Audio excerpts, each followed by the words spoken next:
Late one night in 1973, lyricist Tim Rice was driving to a meal out when a radio program, Legends in Our Lifetime, caught his attention.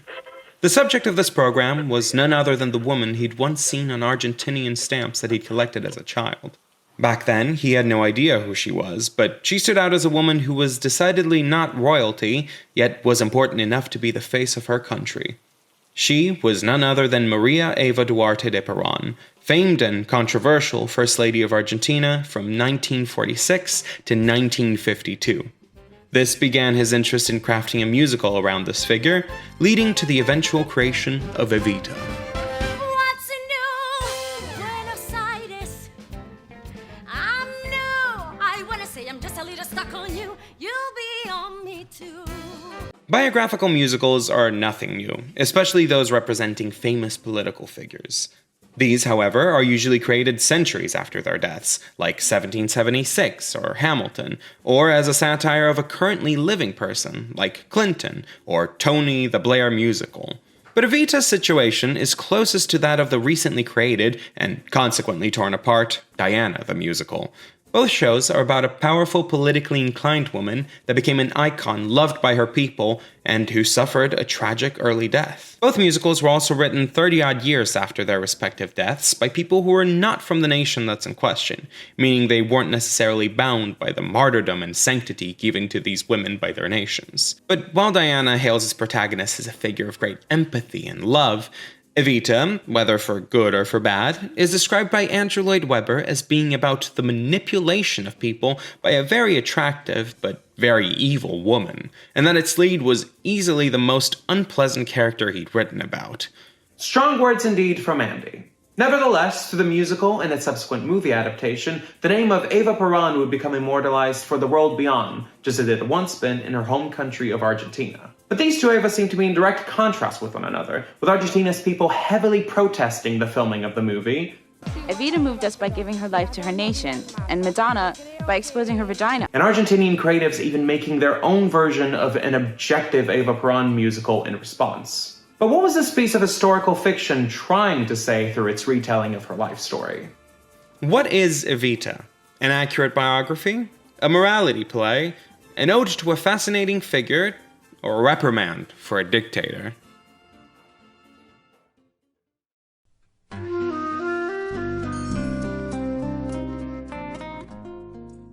Before we can analyze the show itself, we've got to have a look at how it was born and what its writers drew inspiration from. As previously mentioned, Tim Rice was the one who first brought up the idea of an Eva Perón musical, an idea he himself admits was bonkers.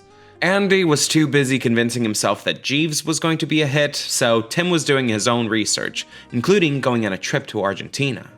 During this visit, the playwright did apparently interview some of the locals, but kept a low profile in fear that rumors would spread that one of the men behind the then controversial Jesus Christ Superstar was now working on another show based on another controversial topic. He returned to England, and after Jeeves's inevitable failure, Andy was now down to tackle this project. The two main sources of information, beyond Tim's time in Argentina, are the 1972 documentary Queen of Hearts, and, if later critics of the show are to be believed, the 1952 book Evita, The Woman with the Whip, by Mary Main, then signed under the pen name Maria Flores in fear of Peronist reactions to the criticisms made in it. One has to keep in mind that this woman, loved by her followers, despised by her enemies, hadn't died that long ago. Hell, her body had only been recovered a few years beforehand. We'll get back to that story later. So these two pieces were almost the only ones available in English at the time, whether they were wholly accurate or not. The former is a somewhat neutral piece, which makes some negative claims, but also includes many interviews from those who knew Eva intimately, including her political colleagues, her longtime hairdresser, and even one of her sisters. The Woman with the Whip, on the other hand, is widely considered to be a bit of a lampoon of said woman, assuming each and every one of her actions to be out of vengeful or vainglorious intent. That's not to say it has no integrity or features no facts, but here's a couple of excerpts to show the kind of biases we're talking about. There was a fatal fascination about Eva Perón that remains even after her death. An aura of evil that has become a legend. Her hands were forceful, vulgar, and impatient, and it is said they were always cold. Eva at the Vatican, praying for a title which she hoped, vainly, the Pope would grant her. But Eva had no affection to give to anyone. She could pretend to love, or passion, or friendliness, but perhaps the only real emotion she could feel was hate. Very objective stuff. It must be stated that Tim Rice has gone on record as not having read this book while working on Evita the musical, but he has gone on from then to say that it is a superb biography, as it says right here in the front. But whether or not it was a base for the show, it does represent a very anti-Peronist view, one which has helped shape the general image that we see in the musical, whether directly or indirectly. Now, while Tim's interest in the subject has been deemed borderline obsessive, down to naming his first child Eva, and he seemed interested in the topic in more of a let's make sure this never happens again type of way. He envisioned it as more of a morality play about the dangers of extremism, which is unsurprising since his right-wing politics obviously go against what the Perons supposedly stood for. This view from Andy was also very fitting for the political climate of the UK at the time. Not only were there rumblings of a potential British revolution at the hands of the working class, sparked by an unstable stock market and a major miners' strike, but the story of Eva seemed to reflect that of yet another controversial female political figure, Margaret Thatcher. Redundancy! Oh, yes! We must bugger the miners! Yes! Who'd risen up from her working class background to a prominent role in the UK's Conservative Party. Maggie would even catch a viewing of Evita in 1978, which would lead to her writing a note about how fascinating it was.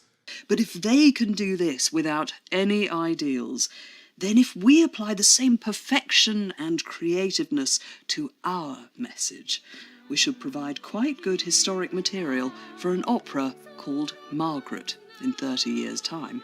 The following year, she'd become the first female prime minister of the country. So, there seems to have been a bit of a back and forth in regards to how Eva should be portrayed on stage. Apparently, Tim convinced Andy by saying, I know she's a bitch, but let's make her a wonderful bitch. This was only heightened with the involvement of director Hal Prince. Because it's not as simple as everybody would like it to be. I don't know how I feel about Eva Perón. I certainly deplore a great deal about her, but I forgive a great deal. Ultimately, as Tim would later explain, the only political messages we hope will emerge are that extremists are dangerous, and attractive ones even more so. Therefore, it's no great shock that supporters of the real-life Perons, the so-called Peronistas, would call the show absolute BS, making Eva sound like a vain prostitute. But surprisingly, even anti-Peronistas would criticize the show, saying it glamorized a fascist. With John Simon of New York Magazine claiming that the creative team, which included director Hal Prince of German-Jewish descent, made the equivalent of a show with Hitler as the protagonist. So this is where the show finds itself almost to this day, caught between the portrayal of a woman who, according to the creators, did a lot of good things, but was also a megalomaniac, corrupted by power.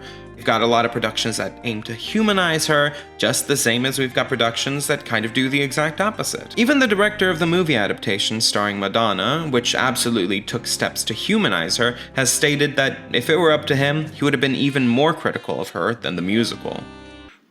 If I was making a dramatic film, it would be infinitely more critical of her as a person. Her portrayal is further polarized by the show's inclusion of Shay, the narrator of the story, who is in equal parts portrayed as an Argentine everyman and as the historical revolutionary Che Guevara, another Argentine figure who likely never met Eva in real life. Some say that it was Hal Prince who insisted on turning him into Che Guevara with a clearly Che Guevara aesthetic, as Che can technically be used as a generic male name, but even in the original concept album from years before Hal's involvement, he's presented as such, including a bizarre subplot about selling insecticide based on Guevara's real life in Argentina, which thankfully got cut.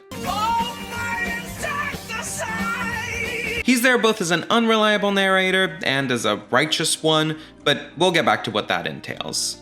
In general, Evita seems to have been born out of a push and pull between the fascination and contempt its creators had for the real woman. I'm gonna lay out a plot summary for Evita next, so if you know the musical, feel free to skip ahead. If not, what's new, Eva Perón?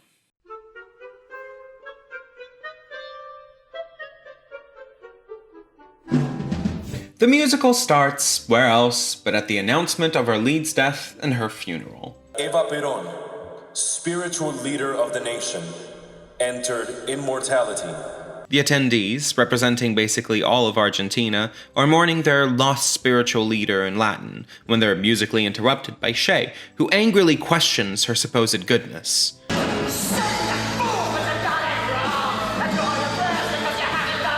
Think the opening of Wicked, but the other way around.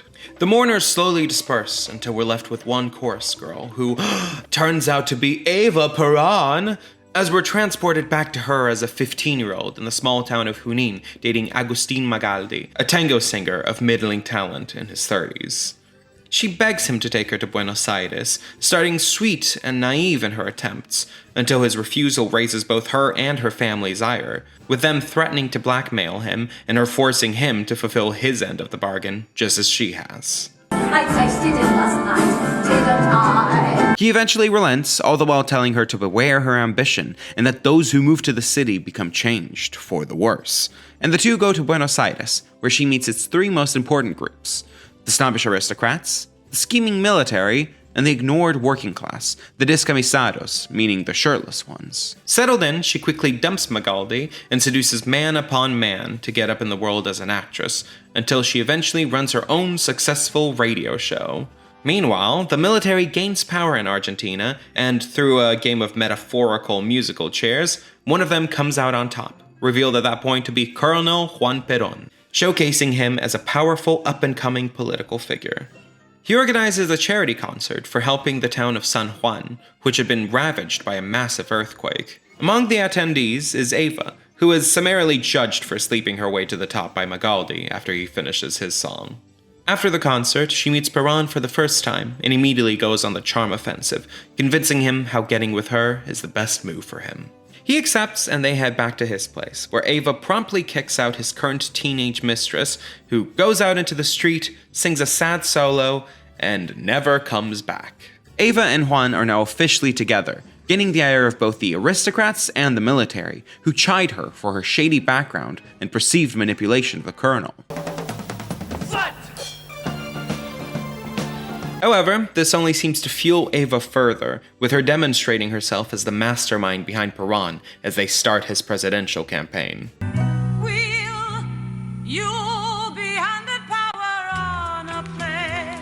Eva seemingly single-handedly raises up the descamisados to vote for him as their representative, whilst Juan gets his men to threaten his way to the top. Despite him noting the potential dangers of reaching for the stars, Eva thoroughly ignores his concerns. The two get married, and he becomes president, while the descamisados praise the coming of a new Argentina as Act 1 closes out. Act 2 opens up with President Perón rousing the people at the balcony of Argentina's Casa Rosada. But the people are really clamoring for Eva, and it's with her entrance that the people become wholly entranced, leading into the show's most famous song, Don't Cry For Me Argentina. Eva is now decked out in jewels, telling the people that she still cares for them and still needs their love. With her speech being a hit with the crowd, she turns to Perón, reveling in how they ate it up, revealing to the audience how it was nothing more than a performance to her. We are adored, we are loved. At the top of the food chain, she is again criticized by Shay, who notes how she'll never be satisfied, and that she better be careful lest she fall all the way back down again. Determined to keep going, Eva gets dressed up to the nines and embarks on her rainbow tour through Europe to dazzle its leaders and its peoples, emphasizing the importance of appearance on this journey. She succeeds in Spain, gets mixed results in Italy, seemingly struggles with fatigue in France, and angrily refuses to go to the UK after not being invited to Buckingham Palace. Who the hell was the King of England think he is? With these mixed reviews, the aristocrats scoff at her wavering success, deriding her as an actress who still doesn't know her lines. But as we well know at this point, Eva runs entirely on spite, and is motivated to set out on her newest ambition, quote-unquote helping the poor through her own charity, the Eva Perón Foundation, which Shay concludes was both very ineffectual at actually helping people, and was also mostly a facade for the Perons to hide away money in Swiss banks. Never been a count in the name of Eva Perón. Nevertheless, the descamisados are wholly sold on it, solidifying their vision of her as Santa Evita. Shay, on the other hand, reaches his peak of hatred for Eva, sparking the one time where the two actually interact. A waltz where the two passive-aggressively call each other out for their hypocrisy until she loses all strength and collapses. In a rather quick turnaround, she's revealed to be weak, sickly, and losing the momentum she had just a couple of songs earlier. The military warned Perón of her declining usefulness, which he somewhat relents to. Nevertheless, even when he outright tells her that she's dying, she insists that the two must keep going and that she needs to run for vice president. I shall be a great vice president. Flash forward, she is now weaker than ever and has to reject the public's insistence of her becoming vice president, leading to a reprise of Don't Cry for Me, Argentina, this time actually heartfelt, or at least emotional.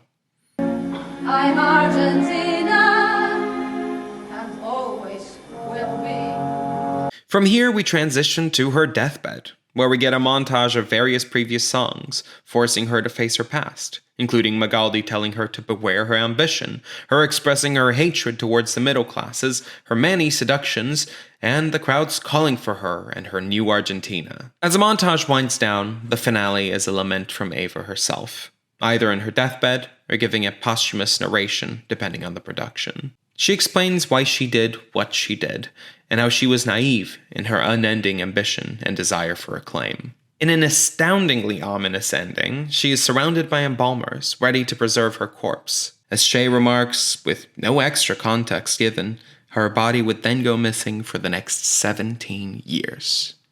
So, pretty bleak ending.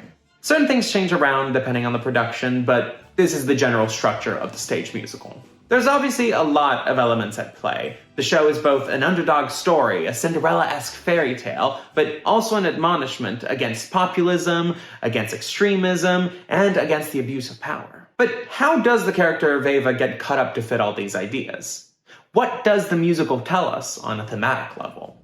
Well, Hal Prince had originally envisioned Eva as being played by a different actress for each one of her life phases. Therefore, I believe it's only fitting that we look at her how Hal looked at her, through her many facets, her many faces, her many titles.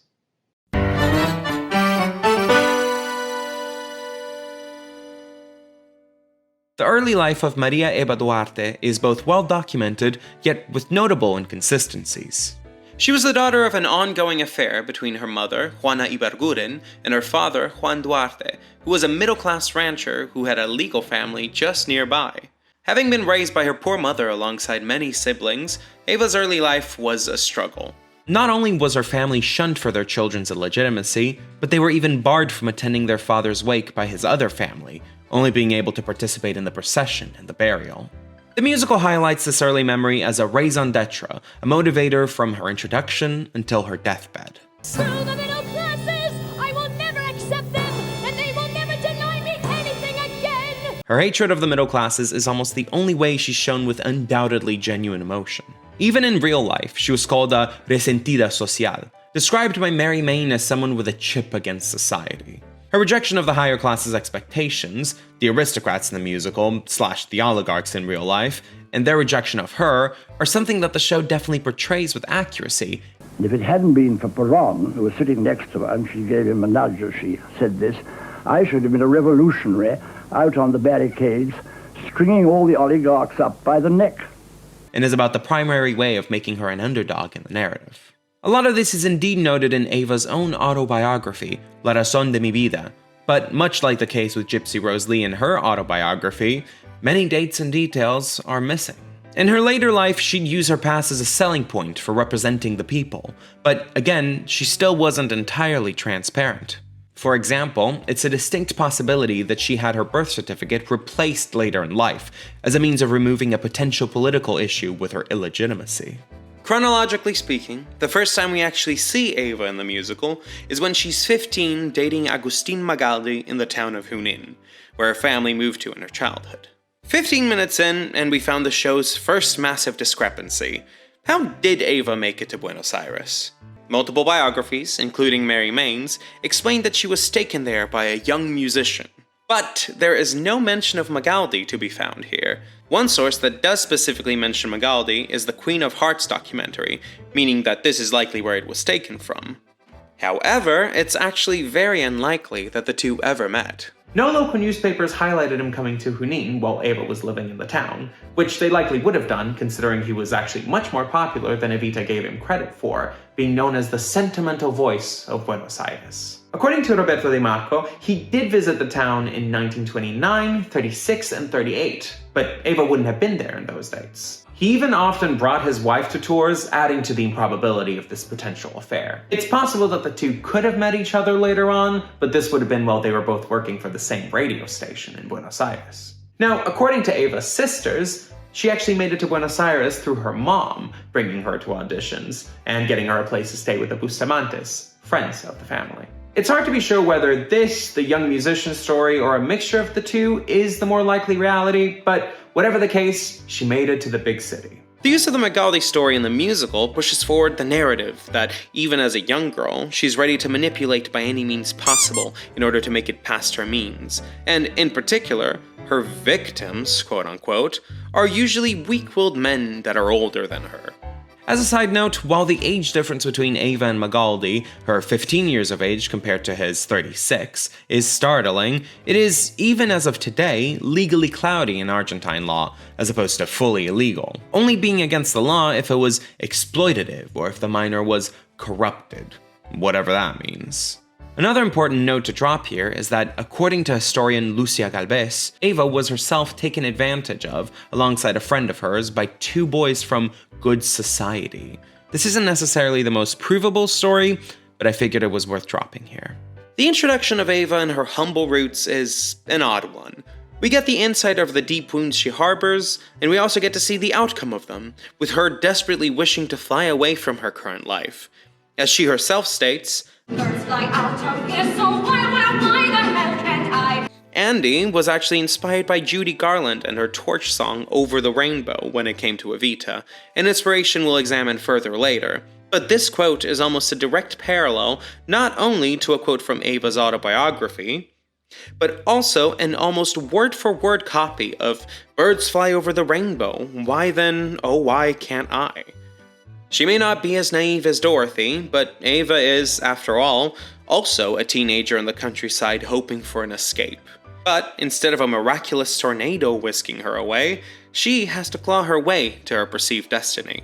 And that is what leads us to the theme of Eva, beware your ambition, and the idea that moving to the city makes people go bad, which outright states that her ambition is bound to be her folly. As she chases the lights, we move on to the next phase of her life, her time as an actress in Buenos Aires.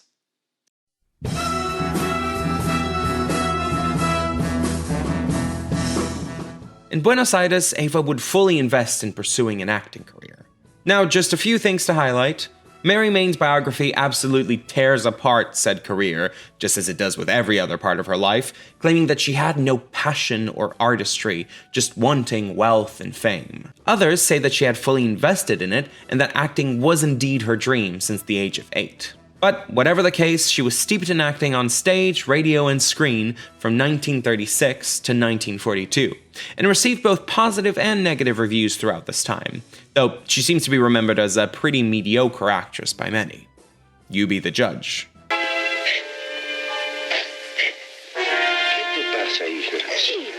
Ya no puedo más. No parece sino que el circo fuera de eso. Nosotros somos la sobra, papá. The musical makes no clear judgment of how she views acting, only that she gives it up after realizing how futile it is after being basically called a whore by the press. Behind the scenes, though, she was noted as being thoroughly dependable, even though rumors of her sneakiness would follow her even after her death, including her supposed rivalry with co-star Libertad Lamarque in the movie La Cabalgada del Circo. The musical focuses on one specific criticism that followed her from this point onwards. How did someone with supposedly very little acting talent become one of the highest earning radio actresses of the country? Well, Andy and Tim are confident in their answer in the form of Good Night and Thank You, a song supposedly originally created for Jeeves, but repurposed for showing Eva going from man to man in her pursuit for success. I know you look back on the good times we've shared, But Eva will not. This image of her as a ladder-climbing temptress has been heightened by anti-Peronista propaganda, but just because it's been heightened by that doesn't mean it can't be based at all in some kind of reality. As stated by Linda Hall, the life of a struggling actress, especially back then, would have likely meant doing whatever it took to get jobs. But this would have likely gone for the majority of the women in the profession, so using this as a gotcha against Eva can only get you so far, especially seeing how these practices are still unfortunately quite prevalent to this day. Even Mary Main defends her somewhat, stating that Argentina's sexist culture really did limit a woman's tools to her feminine wiles. Ultimately, even Fraser Navarro's Evita, The Real Lives of Eva Perón, a largely neutral biography, states that there were substantiated tales of her becoming close with a magazine editor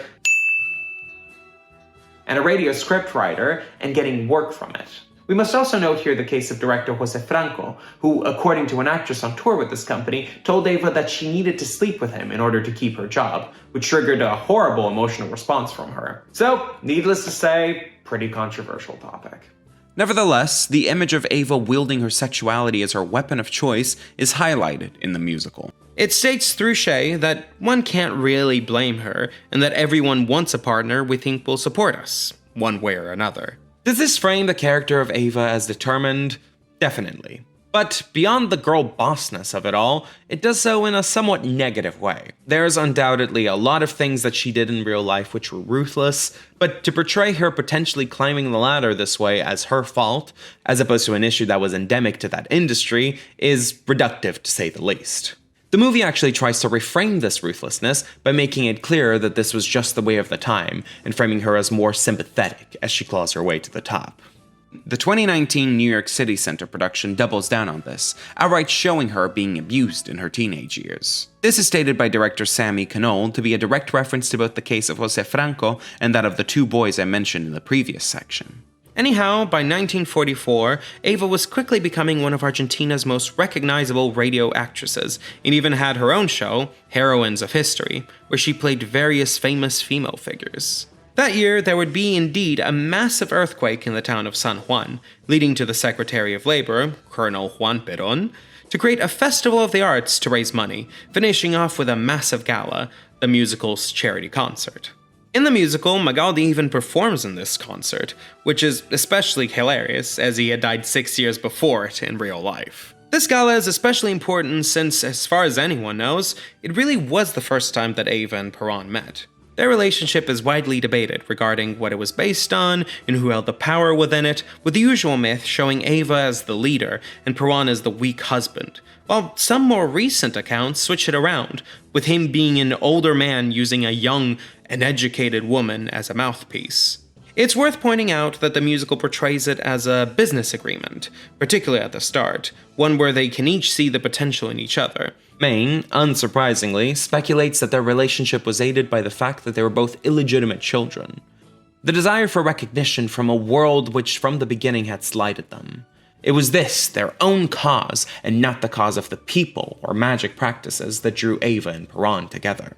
As I've already said, in the musical, the two quickly hit it off and head to his place together, where she meets Perón's mistress, a young girl staying with him. Eva greets her in turn by calling her funny face and throwing her clothes out the window. Now, I'd originally believed this to be some crazy made-up story, especially after reading Mary Main mentioning stories of Eva throwing her romantic rival's baggage out of Perón's window, but turns out there is actual genuine ground for the mistress character and for their interactions. In real life, she was a girl given the nickname of La Piraña, real name Maria Cecilia Yurbel, who he would repeatedly introduce as his daughter in social events. According to a close friend of Perón, Eva did, while he was away at work, pack a truck full of her own clothes, move into his flat, and kick the girl out. Her age at the time seems to be widely debated, being placed somewhere between 14 and 20 years of age, but the fact that he hid his true relationship with her rings alarm bells. From what I can tell, she was 17 at the time, so still technically somewhat underage, according to Argentine law. This confusion about her age seems to come from his other well-known teenage mistress, Nelly Rivas, who was 14 or 13 at the time they were together, this being after Eva's death. The mistress's part in the show is ultimately brief, there to show how brutal Eva and Perón could be. Further adding to this idea is the brief return of the Eva Beware of the City music, indicating that she has now officially gone bad. Interestingly, the movie actually gives the mistress's song, Another Suitcase in Another Hall, to Eva, who is left lost after Magaldi breaks up with her in this version. This gives Eva some humanity, and is what prompts her to realize that she's got to seduce her way to the top, and it also grants Madonna another solo. The 2019 production, ever focused on making Eva more sympathetic, even incorporated this into its staging. We then get to see how the army and the oligarchs criticize this relationship. Both are portrayed somewhat comically, but as we go along the show, it's made clear that they keep in power and are ultimately right about how the story will turn out. Regarding the Perons' relationship, while the musical doesn't portray Juan with as little agency as earlier interpretations of the story, it borders on it, with all his grand moves coming from her, which does take away somewhat from the fact that Perón was very much an active political player and did some pretty messed up stuff on his own accord. Notably being a supporter of the Axis in World War II, only changing sides at the very end of the war. Not that the musical wants to touch that can of worms, so it just avoids the mention of Nazis, save one comparison of the Perons to Italian fascists, and pushes Perón further into the background, which also serves to make Eva look like the more powerful one between the two. To be fair to Andy and Tim, I cannot think of a better way to bum out your audience than by bringing in the fact that your protagonists aren't just called fascists, but actively supported fascists and seemingly took in Nazis after the war. And yet, in the Act 1 ender, A New Argentina, Perón is the one hesitating in his presidency campaign, with Eva being the leading force behind it, rousing the descamisados to vote for him, with Perón's only action being vote manipulation through violence and threats. Now, Eva did rouse the people through her radio career, but in reality, Perón, as Secretary of Labor, was behind the rise of unions, with various policies to support their existence. This pissed off parts of the military, which actually wound up arresting him, something not present in most stagings, but included in the movie. Luckily for Perón, his allies organized a massive demonstration with the city's workers, which forced his release and added steam to his political train. Eva is portrayed in the movie as the driving force to save him, but this political sway and her leading the demonstration is an image that's been exaggerated through Peronista propaganda. In the show's portrayal of Eva's life as an actress, it pushes the idea that she dreamt of fame and power above all else. She disposes of people time and time again to get up in the world, be they rich or working class. This brutality, even against people of the social class she advocates for, implies that her future message of caring for the descamisados is little more than a front of her to gain power. Nothing more than a role for her to play in the context of the musical, through her two-faced nature displayed in Don't Cry For Me, Argentina, and The Aristocrat's Insult, for example. From here, the two formally announced his candidacy for president, got married, removed many traces of her acting career, and altered her birth certificate. She was on her way to becoming Eva Perón, the First Lady of Argentina.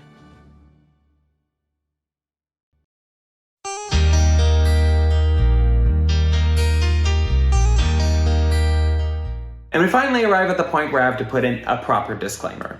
On this occasion, I would like to discuss Evita and the topics of politics, just how they're portrayed on stage, as opposed to exploring real-life Peronism. When they eventually do a musical on Brazilian populism, maybe I'll pop back in with my own insights, but let's save that for another day. While we can sit here and argue all day about the Perons' values or their hypocrisies, the musical is thankfully very vague with its political plot.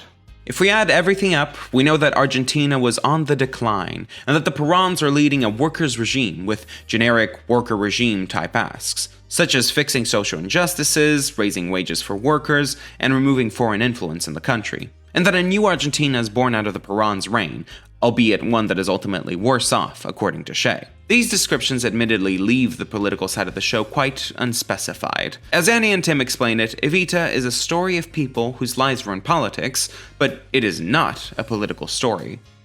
That is, despite them also wanting it to have a political message, but nevertheless. The number The Art of the Possible, the aforementioned political musical chairs which introduces us to Perón, is representative of the show's use of politics quite well, as it matches with the facts, but leaves out any information beyond the necessary. It shows that Argentina's leaders were constantly changing at that time, especially with the army's coup d'etat, transitioning from President Castillo to President Rawson to President Ramirez to President Farrell, all of which were presidents between 42 and 46. But this is all the introduction we get on stage to what Perón and the army is about, with vague lyrics about how one wins at politics by being flexible and sneaky. The original concept album was a bit more detailed, especially through The Ladies Got Potential, a rock number led by Shay, which includes how Perón is a widower, more details about his party at the time, and even his once being a skiing instructor. But it's also about Shay's insecticide plot, which is likely why it got removed and replaced. This number was ultimately recycled for the movie, minus the insecticide, and with even more added context surrounding the political climate of the time. Which is just another example of how this adaptation focuses more on historical aspects of the story. But as far as the stage musical is concerned, the only details we get for the military's control of Argentina is that they just are in control, and are quite violent against dissenters, as they constantly beat up Shay. As Argentina's first lady, Eva became a symbol for glamour, especially for the working class, representing someone who had made it, with her romanticizing her humble background whenever she wasn't hiding its details. As the show highlights through Rainbow High, Eva saw the power she had through her clothing, as well as the way she carried herself. Critics, however, obviously tore her apart for her ostentatious outfits, and for her taking an unofficial role of active contributor in social policies, despite not being properly elected for anything of the sort. Again, the whole criticism of her being viewed as a prostitute, given the title of La Gran Puta, is a massive part of the anti-Eva train, even after her being married for the better half of a decade and dedicating her personality to how dedicated and subservient she was to her husband.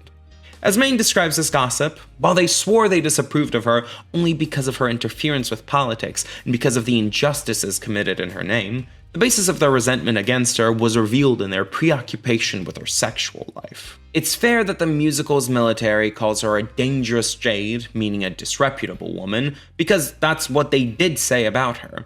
But even Shay and later Perón calls her a fantasy of the bedroom and a saint. The focus on her sexuality and appearance within the show echoes what Andy and Tim say about the thesis of it being that attractive extremists are especially dangerous. There are so many things you could potentially level against Eva, but this critique feels hollow and misogynistic, especially when you consider how women involved in politics seem to get naturally sexualized by popular culture. A similar comparison these days would be Alexandria Ocasio-Cortez, who is consistently sexualized for no other reason than being a pretty woman. As stated by Lee Courtney in her article regarding the sexualization of Eva Perón, while certain elements of the popular discourse on female power and sexuality may have shifted, it is clear that the two are rarely separated in the collective consciousness, a pattern that threatens to discredit the agency and desires of women worldwide. Also, props to Tim, who takes part in this criticism against Eva's sexuality, but then wound up in an affair with Elaine Paige after casting her as Eva Perón. Also, props to Andy, who wrote Phantom for Sarah Brightman, yet criticizes Eva for supposedly getting work through her relationships. The musical uses this section of her life to highlight her expanding megalomania. She's no longer just seeking fame, she's outright calling herself the savior of the Argentine people. And yet, the oligarchs still hated her, seeing her position of First Lady as undeserving of an actress, and finding themselves frustrated at their loss of political power. And that's not to speak of various other critics, including newspapers that would be consequently shut down, plus Labour Party higher-ups and cultural figures that were summarily oppressed. Though, violent repression of critics is a Latin American tradition in general, and would exist before and after the Peróns, but obviously that's far from a justification. Nevertheless, despite her having no official role, she was chosen to represent Argentina in a visit to Spain.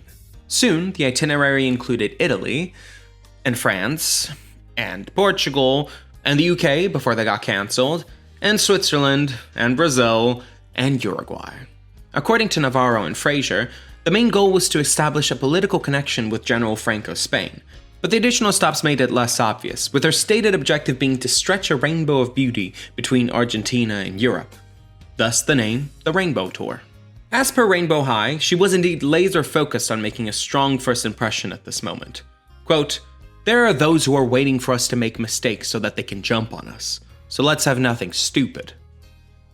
The results listed in the musical are accurate to real life, making it arguably the most detailed, true-to-life song. It's also the first time we get to see, as the audience, that Eva's slowly getting ill.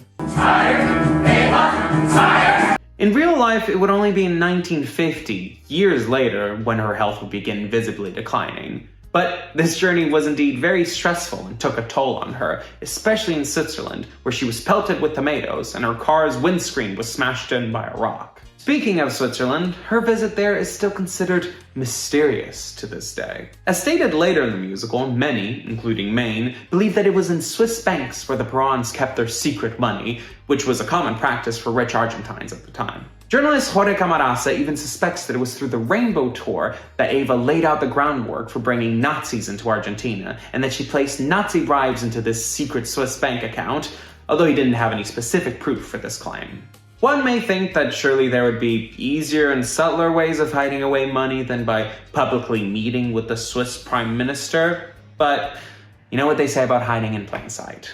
Investigations into a potential secret Peron bank account continue to this day, so who knows? This section of Eva's life is also highlighted by Shay's High-Flying Adored, which asks, now that she's made it to the top, what's there left to pursue?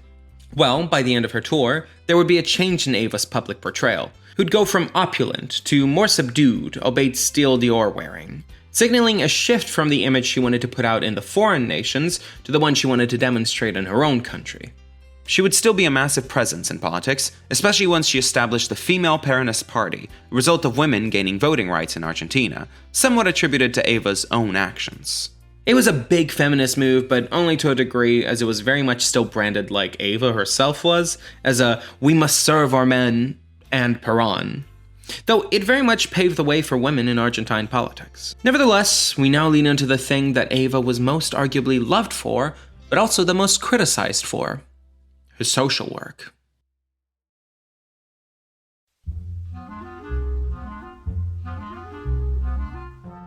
As I've said many times before, Maine was eager to assume Eva's true nature at every turn. She said Eva had now reached the crest of her ambitions, but that her nature betrayed her as still unsatisfied. However, even Maine acknowledged how Eva would have never been truly accepted no matter what she did, as she was always viewed as lower class, something that may have helped with the descamisados, but always got in the way with the middle classes. The musical eagerly shows this with their continuous disapproval of Eva, down to never inviting her to becoming the president of the Society of the Ladies of Benevolence, a custom for Argentine first ladies. Supposedly, this was due to her young age, but really, it was due to her background. She even suggested, "Why don't you take my mom instead?" and they still said no. According to the show, this is what triggered her creation of the Maria Eva Duarte de Perón Foundation, later shortened to the Eva Perón Foundation, in 1948, which supposedly killed off the aforementioned society. This is another in-show example of her being driven by spite, but that's reductive in a few ways, and also says little about the ladies being driven by classist behaviors. Number one, the society had basically become a social club for the oligarchs, one that may have helped charitable causes, but whose old-fashioned ways had become increasingly ineffective. It was on its way out before Eva was spurned by it. Number two, even if we are to go ahead with the idea of her only doing things for herself, we can still see the importance of this organization within the new Argentina, which branded itself on how much its leaders were a part of the people. The foundation was not just some vanity project. At this point, the people already viewed her as a major leader for the country, the Lady of Hope, the bridge between the people and their hallowed president. What more logical way would there be to progress this perception than by creating a direct way for her to connect with the people and support them? She had already participated in charitable events and was receiving letters upon letters on the daily, so it only made sense to formalize it. Let's put out the pros before the cons. The foundation did do good. It helped cover a lot of gaps for healthcare and children's education especially. As Eva herself said, "The country which forgets its children renounces its future." It also dealt heavily with housing, including the Ciudad Evita, a city built with the outline of her profile, which is just so extra. And that's not to mention the over 14,000 people it was employing at its height. However, I can't say it was all perfect. According to Village Rich and Thompson, it gave little to many. It ordered materials and reportedly used extortion to pay for them, as was supposedly the case with sweets manufacturer Moo Moo, although we can't be sure of these claims. To say that the Perons wouldn't do anything questionable for money would be naive of me to say, but then again, unsurprising for the time. We can also highlight the liberal spending of money, not only in the Perons' personal enterprises, but also on their social work, as part of what led to Argentina's economic downturn. As for the question of if the foundation was a front for getting money into that secret Swiss bank account, as stated in the musical, we don't have any proof. Not right now.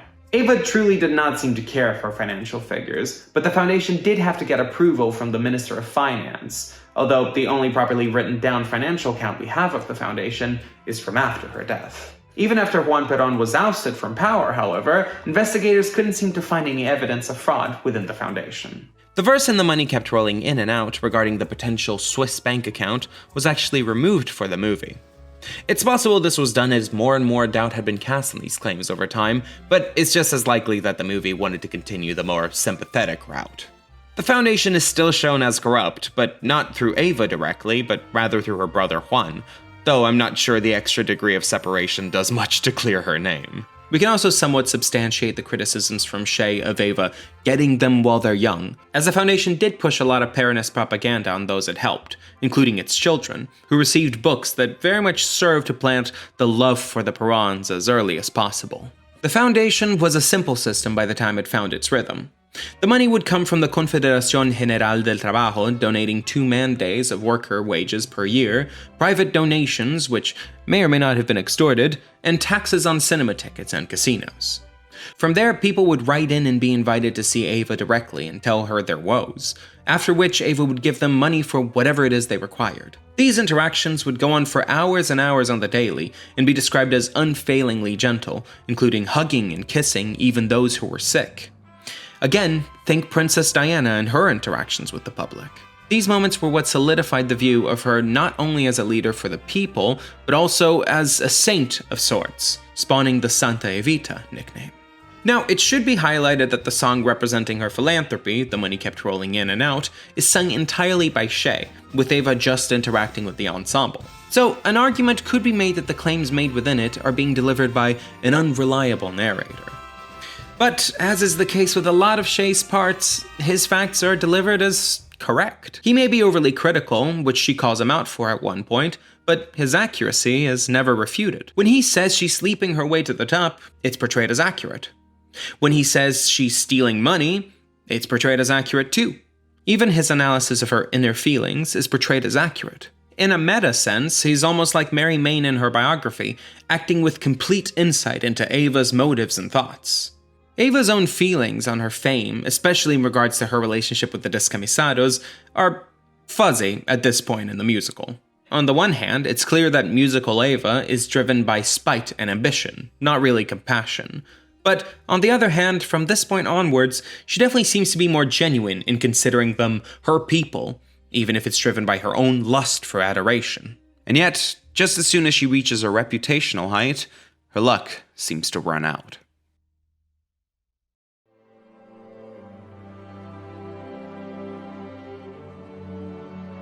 The first sign the public had of Eva's declining health was in 1950, when, during a public ceremony, she fainted and was rushed to the hospital. 4 days later, it was announced that she had been given an appendectomy, and then that was that. We actually don't know when her symptoms first appeared, but Minister of Education Dr. Ivanisevic, who actually examined her before the appendectomy, claims to have uncovered her cervical cancer at this point. He supposedly suggested a hysterectomy to Eva, but she refused it on the belief that he was lying and was just trying to sabotage her political career. We don't know if this story is true. It's been stated that Perón was told about her diagnosis at this point, but continually hid its truth from both the public and Eva herself, calling it anemia. Some have stated that she never even found out what it was, including Father Hernan Benitez, part of the Perón's inner circle, although her nurse Maria Eugenia claimed that she did know. We must also note how Juan's previous wife had died from the same condition, giving way to Dr. Gabe Merkin's idea that he had accidentally given them both HPV, and that's what led to their cancers developing. We can also note how Eva's mother also had cervical cancer, so it's likely that Eva had a predisposition for it, whatever the case may be.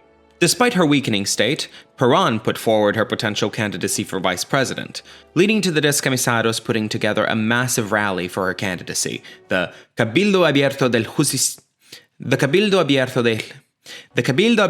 Justicialismo.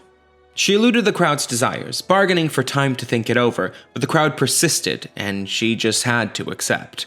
although this was considered a political move akin to playing coy. However, in the face of the opposition of the military, who were now actively trying to overthrow the Perons, and Eva's rapid decline in health, she had to bow out. This led to what's called the renunciation by the Peronists, the real-life equivalent to the musical's Eva's Last Broadcast, where she announced she had made the irrevocable decision to renounce the honor which the workers and the people pushed on her, and that she just desired to be remembered as the woman who devoted her life to the task of conveying to the president the people's hopes. Eva's Last Broadcast is a reprise of her torch song, Don't Cry For Me Argentina, with the twist that now she's much too weak to carry it through as she once did. The direct inspiration for this was Andy watching one of Judy Garland's final performances of Over the Rainbow, which Andy said was a travesty, as Judy was so out of it she couldn't finish the song. What if I gave her an anthem, which became Don't Cry For Me Argentina, that then turned on her, like Garland the Rainbow had for Garland? Only a few months after the renunciation, Juan would be officially, verifiably told of her diagnosis, though she would supposedly be kept in the dark, continuing to work hard at her foundation and refusing treatments, which led to increasing lies from those who did know. This included her hysterectomy, which she was told would be performed by an Argentine surgeon, but was rather done by an American one that the government flew in. She would also be one of the first Argentines receiving chemotherapy, which would leave her weighing in at 36 kilos in the last months of her life. The public would still not be told of her illness, with anti-Peronist sources believing it to be simply the natural reaction of a woman of her ambitious character to the supreme political defeat she had experienced. As opposed to the musical, however, Eva never stopped full-on fighting for the Peronist cause, working non-stop for her foundation, getting her propaganda-heavy autobiography ghostwritten, and making arguably her most dramatic speeches yet. Que estamos dispuestos todos a morir por Perón y que sepan los traidores que ya no vendremos aquí a decirle presente a Perón como el 28 de septiembre, sino iremos a hacernos la justicia por nuestras propias manos. Now, there is also the theory that Eva Perón was likely lobotomized in the last months of her life, something first stated in 2005 by George Udvarhai, who had taken part in her care. This case has been investigated in particular by neurosurgeon Daniel E. Nihinson, who has, over the years of studying it, given much credence to this claim. From X-ray analysis of potential burr holes in her skull, to comments from her medical leader about her having a neurosurgical operation, to photographs of her with an indentation at the coronal level. Though this was originally suggested to have been done as a means of reducing her pain, it may also have been done to alter her behavior, which had, as previously mentioned, grown even more fanatical than usual, including potentially arming a Peronist militia without Juan's knowledge. Whatever the case, the last few months of her life were indeed miserable. One of her last sentences to her maid would be shockingly revealing of her inner self. "I never felt happy in this life. That is why I left home. My mother would have married me to someone ordinary, and I never could have stood at Irma. A decent woman has to get on in the world." Eva Perón would pass on the 26th of July, 1952, at 33 years of age, being quickly embalmed to maintain her appearance, a decision we can't be sure she consented to. Her passing led to a nation in mourning, so desperate to see her body as it was moved that over 2,000 people were injured, and 8 were trampled to death. From this point, Juan Perón would only stay in power for 3 more years, before getting ousted by the military and having to leave Argentina. Eva's body, as the musical makes clear, went missing as it was viewed as too politically dangerous to keep out, but also too important to get rid of. Her posthumous journey is well explained in this Ask a Mortician video, so be sure to check it out if you're interested. Musical Eva goes from being at her strongest to giving up in 3 songs. The tragedy of her ailment is played quite straight. There's no deception from Perón regarding her illness, no increasingly desperate behavior from her, so it's pretty clean cut, aside from her wanting to be vice president. As the audience, we get to see her vulnerability, how she's just human under all the bravado, especially with the addition of You Must Love Me from the movie, a song that creates more affection between her and Juan, as she realizes that he must truly love her as he sticks it out with her, even as she loses her usefulness. The montage after she gives up on her vice presidency run may demonstrate her mental state as she looks back on life. It's the moment the musical has her face her demons, raising various questions to her. Did she let her ambition and social resentment lead her to ruin? Was she too brutal in her pursuits? Was the Perón's New Argentina a positive outcome? And in response, all she can do is explain herself through her lament. She was very young back then, and chose fame and the public's adoration over time in a family of her own. Or else I could choose time. In the context of a morality play, this makes sense. Our troubled lead has to own up to her misdeeds and explain why she made them, after which she receives her ultimate punishment, dying in a somewhat ungraceful way, particularly in the original staging. But the show ends with her getting punished even beyond her death, getting embalmed, potentially without her previous permission, and then having her body go missing, while the army seemingly comes out on top, especially as the show confirms that Perón is bound to lose his power soon. Is it a happy ending? Not really. It's more so a fascinating end to a fascinating story. Although its nuances become a bit odd when you consider about how it's a real person's death we're dealing with here. I find the suggestion of her death having come as a result of her overly ambitious nature, as opposed to a circumstantial health condition, quite troubling in and of itself, particularly considering how it mirrors what the anti-Peronists called it to be in real life. But let's circle back to the start now that we know the real life of Eva Perón. What is the meaning of Evita?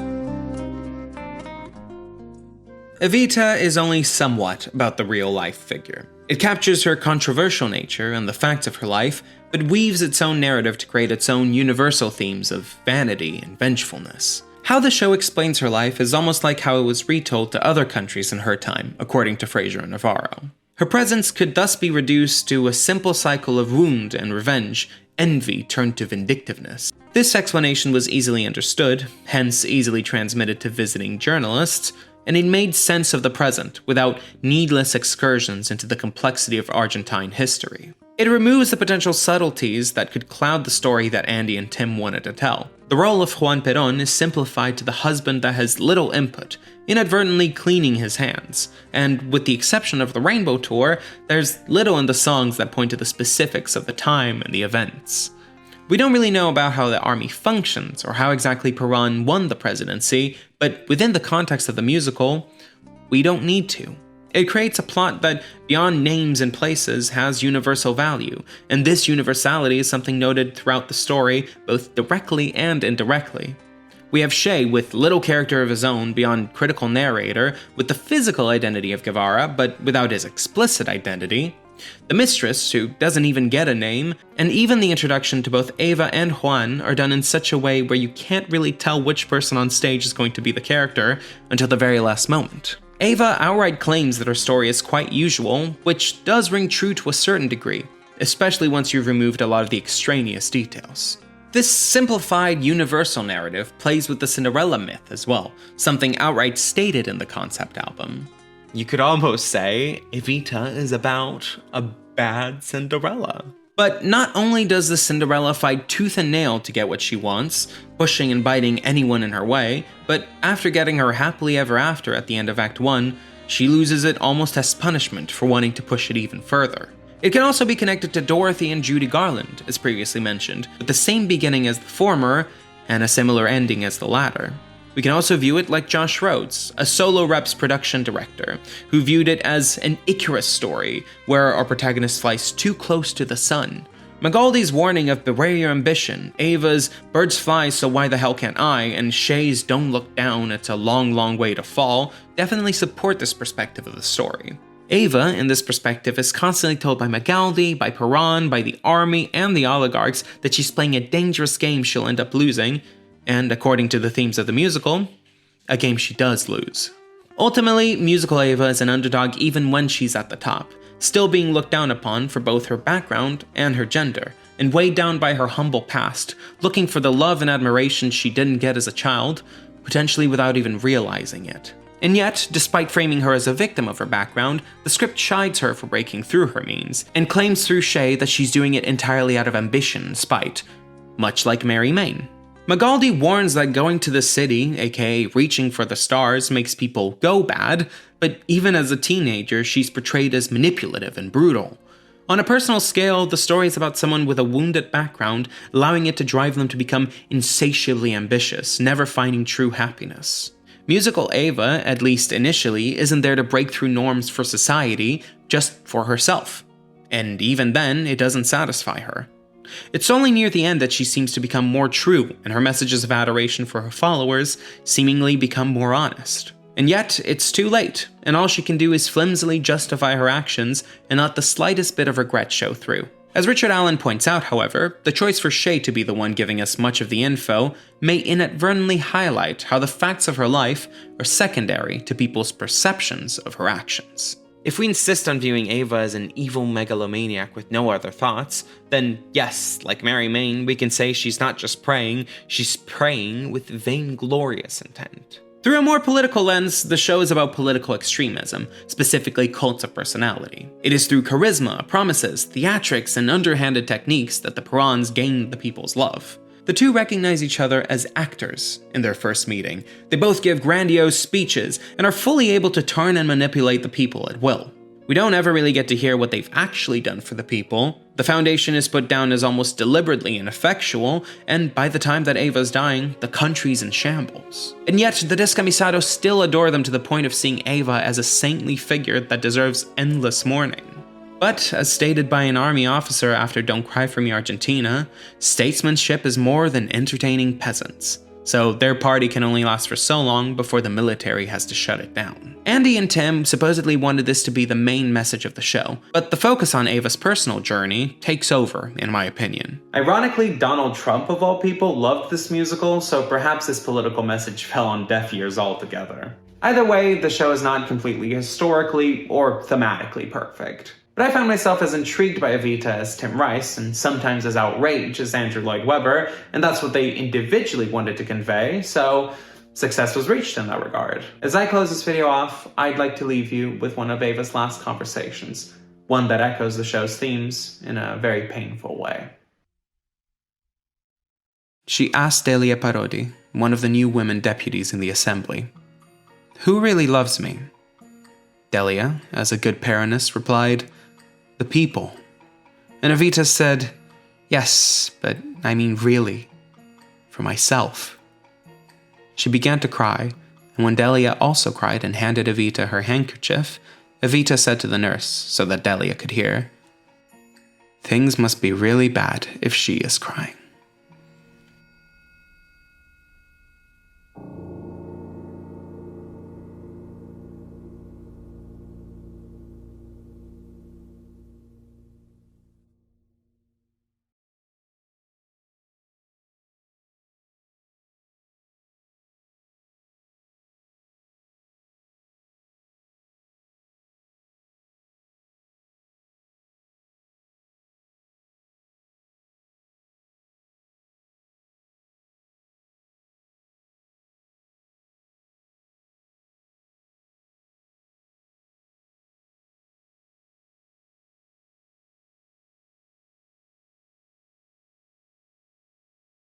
Argentina's First Lady deserves Buckingham Palace. That's it? Oh, it's still filming. Oh my god.